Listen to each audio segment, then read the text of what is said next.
মাস অবতারে superstar দেখেছে যা যা বলে দে তোর বাপ এসেছে। ইয়েস, সেই case. Welcome to my channel. Very good morning বন্ধুরা। সকাল সকাল এরকম একটা আর্টিকেল পড়লে কি ভালো লাগে। আবার মাস সিনেমায় ফিরতে চলেছে দেবদা। খুব সুন্দর একটা আর্টিকেল পড়লাম। আর্টিকেলটা তোমাদেরকে পড়াই।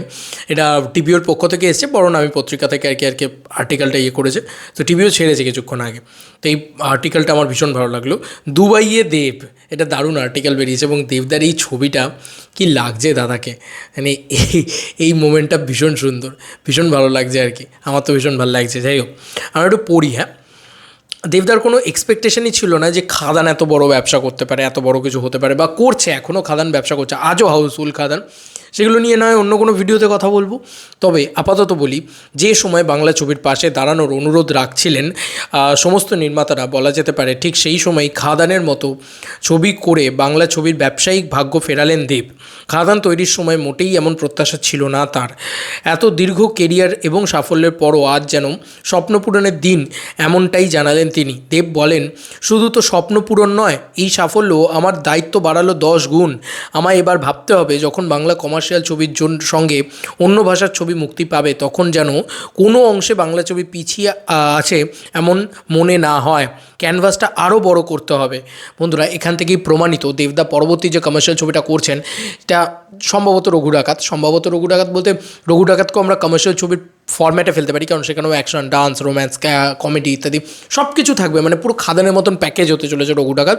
তো রঘু ডাকাতের ভিতরেও কিন্তু সেই মাস এলিমেন্টসগুলো থাকবে। তো যে কারণে আমি এটাই বললাম যে রঘু ডাকাতের ক্যানভাস আরও বড় হচ্ছে, তোমরা দেখতেই পাচ্ছ। এবং এর পরবর্তীতে খাদান 2, সেটার ক্যানভাস তো আরও বড় হবে, আমরা শর। এবং তার সঙ্গে সঙ্গে আমার যেটা মনে হয়, পরবর্তী যে দেবদার কমার্শিয়াল ছবি, পট বয়লার কমার্শিয়াল ছবি, সেটা ক্যানভাস কিন্তু আরও বড় হবে। এই যে এখানে আবার বলছে, এখানে দেবদার নিজে বলেছে, এই সাফল্য আমার দায়িত্ব বাড়ালো 10 গুণ। আমায় এবার ভাবতে হবে, যখন বাংলা কমার্শিয়াল ছবির সঙ্গে অন্য ভাষার ছবি মুক্তি পাবে, তখন যেন কোনো অংশে বাংলা ছবি পিছিয়ে আছে এমনটা মনে না হয়। ক্যানভাসটা আরও বড় করতে হবে। এবং এখানে সবথেকে বড় কথা, নিজের ছবির কথা শুধু বলছেন না, কিন্তু উনি বারবার বলছেন যে বাংলা কমার্শিয়াল ছবি কী করে আরও উন্নতি করতে পারে, বাংলা ছবি আরও কী করে উন্নতি করতে পারে, এটাই কিন্তু তার আসল লক্ষ্য। এটা দেখে ভীষণ ভীষণ ভালো লাগছে। এবং এই যে বাংলা কমার্শিয়াল ছবির কথা এতটা ভাবা না, এটাই দেবদা মাঝখানে বলা যেতে পারে দেভিয়ান্সরা অনেক রেগে যেত, অনেক ফ্যান্সরা মানে কী বলে, একটু মানে দুঃখ প্রকাশ করতো যে ভাই দাদা আর কমার্শিয়াল ছবির কথাই ভাবছে না, কমার্শিয়াল ছবিটা নিয়ে ভাবছে না। কিন্তু কমার্শিয়াল ছবির যুগ ফিরিয়েছে এই মানুষটা, কমার্শিয়াল ছবির বক্স অফিস ফিরিয়েছে এই মানুষটা, কমার্শিয়াল ছবিকে আবার নিজের ফরম্যাটে ফেরাচ্ছে এবং কমার্শিয়াল ছবিকে আরও বড় করার চিন্তাভাবনা কিন্তু দেবদা এখন করছে। তাই বলাই যেতে পারে এর পরবর্তীতে দেবদার বড় বড় সব কমার্শিয়াল ছবি আসতে চলেছে। দাদা সেরকমই প্ল্যানিং করছেন, কারণ এত বড় সাকসেস যখন একটা কমার্শিয়াল ছবি দাদাকে এনে দিল, তখন সে কমার্শিয়াল ছবি বানাবে না তো কি অন্য কোনো ধরনের ছবি বানাবে? তোমার এটা মনে হয়? সাফল্য সঙ্গে বিতর্ক কখনো তার পিছু ছাড়েনি। এ প্রসঙ্গে দেবের মত, আমি কন্ট্রোভার্সি থেকে দূরে থাকতে চাইলেও বিতর্ক আমার পিছু ছাড়ে না। আমি কিন্তু কারো খাবার ছিনিয়ে নিয়ে নিজের পেট ভরাতে চাই না। আমার লক্ষ্যটা খুব ক্লিয়ার, আমি একা বড় হতে চাই না, ইন্ডাস্ট্রিটাকে বড় করতে চাই। 2017 থেকে 2028 দাঁড়িয়ে আমাদের বক্স অফিসে যেন 50-60 কোটি, 2027-28 দাঁড়িয়ে 17 বলছি, 2027-28 দাঁড়িয়ে আমাদের বক্স অফিসটা যেন 50-60 কোটি টাকা ছুঁতে পারে।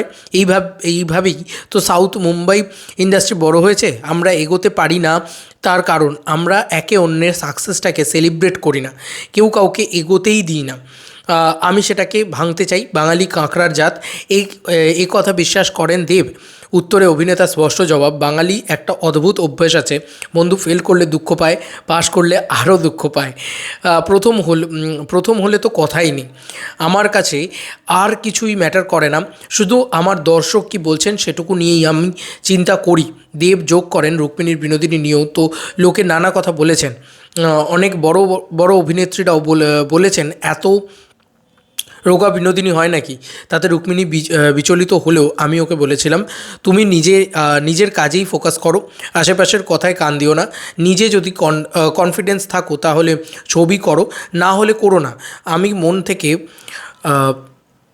বিশ্বাস করি কাউকে ছোট করে নিজেকে বড় করা যায় না। আমার রাজনৈতিক জীবনেও কোথাও প্রচারে গেলে বিপক্ষ দলের লোককে আমি শুভেচ্ছা বার্তা পাঠাই। এটা বোধহয় ভারতবর্ষে প্রথমবার আমিই করতে পেরেছি। এটা সত্যি কথা। এরকম একটা পলিটিক্স যে কারণে তুমি এতবার জিতছো গুরু, কারণ এরকম একটা পলিটিক্স এই কারণেই তোমাকে সবাই আইডল মানে বাচ্চা বাচ্চা ছেলে মেয়েদের বাবা মায়েরাও বলে যে দেখ, যদি পলিটিক্সের কারুর কথা শুনতে হয় তাহলে দেবের কথা শোন, কারণ লোকটা কাউকে ছোট করে না, কাউকে খারাপ শেখায় না, এবং কোনো স্কুলে গেলে সেখানে গিয়ে শুধু লাড়িলাপ্পা জিনিসপত্রই করে না, সে সেখানে গিয়ে বলে যে পড়াশোনা করাটা কতটা ইম্পর্ট্যান্ট। বাঘাযতীনের সময়ও তিনি বলেছিলেন। যাই হোক, এর পরবর্তীতে লাইন আমরা পড়ি। আচ্ছা, খাদান মুক্তির পর ফ্যান ক্লাবের অন্য ছবি নিয়ে নানা কটাক্ষ প্রসঙ্গে দেবের বক্তব্য, ইস্টবেঙ্গল মোহনবাগানের সমর্থকরাও নিজেদের মধ্যে ঝগড়া করেন, এতে কি দলের কোনো হাত থাকে? সেরকম আমারও এই একই বক্তব্য। আমার অনুরাগী যদি কাউকে কটাক্ষ করে থাকেন তার দায়িত্ব আমি কিভাবে নিতে পারি? এই সবের মধ্যে আমাকে বারবার টানা হচ্ছে। সেলিব্রিটিরা তো সবসময়ই সফট টার্গেট, আর আমি তো আমার কেরিয়ারের শুরুতে ট্রোলড হচ্ছি, তাই এসব বিষয়ে ইগনোর করাই ভালো বলে আমার মনে হয়। খাদান সাফল্যের পর কোনো পুরনো জনপ্রিয় জুটি কি আবার পর্দায় ফিরতে পারে? উত্তরে দেব জানান, আগে জুটি ভিত্তিক সাফল্য আসতো ঠিকই। দেব কোয়েল, দেব শুভশ্রী, রাজ দেব জুটির কথা শুনে দর্শক হলে আসতেন, তবে এখন সবটা নির্ভর করে গল্পের উপর। আপাতত আমার চেষ্টা খাদান যেন দুবাই মাটিতে একই রকম জয়ের পতাকা ওড়াতে পারে, সকলের যেন আমায় তেমন আশীর্বাদই করেন। এই বাবা, দেবদা এই লাস্ট লাইনটা হেভি দিয়েছে তো, তাহলে মানে জুটি নিয়ে যে চাটনটা সেটা ব্যাপক দিয়েছে। মানে আমি আবার পড়ছি, হ্যাঁ, দাদা হেভি উত্তরটা দিয়েছে।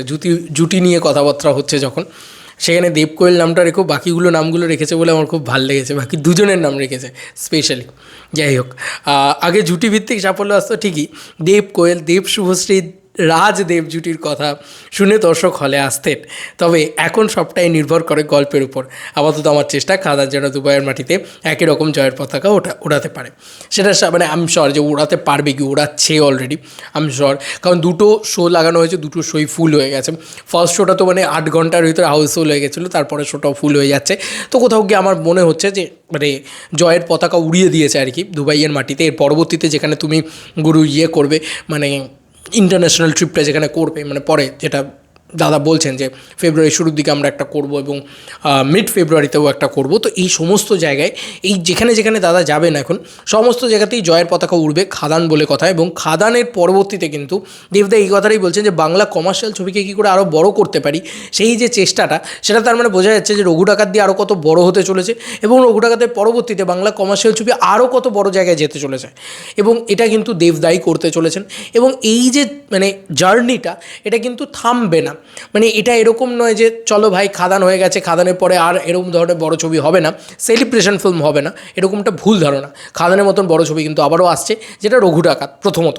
সেকেন্ডারিলি আরও বড় ছবি, হয়তো রঘু ডাকাতের থেকে বড় ছবি আমাদের জন্য অপেক্ষা করছে, যেটা মাস কমার্শিয়াল ছবি হবে। দেবদা করবেন যে ছবি, সেই ছবিটাও কিন্তু ওয়েট করো, সেটাও আসবে। কারণ দেবদা কিন্তু এখন কমার্শিয়াল ছবিতে মজা পেয়ে গেছে, মানুষরা কমার্শিয়াল ছবি করবে অনেকগুলো। তবে শুধু কমার্শিয়াল ছবি করে যাক এমনটা আমারও চাহিদা নয়। আমি চাই দাদা সব ধরনের ছবি করুক, at the same time commercial ছবি। কারণ তো 3টে কমার্শিয়াল ছবি করতে গেলে বছরে একটা ছবি করতে হবে, সেটা সম্ভব না। দাদা 3টে ছবি করুক বছরে, আমি চাই। মানে বছরে 2টো ছবি করুক, এটা চাই না। মানে শুধু পুজো আর ক্রিসমাসে আসুক, এটা চাই না। আমি চাই যে একদম আরে বছরে 3টে করে ছবি করুক দাদা, মানে এর ভিতরে 2টো একটু অফবিট হোক, আর একটা পুরো মাস ধামাকা হোক।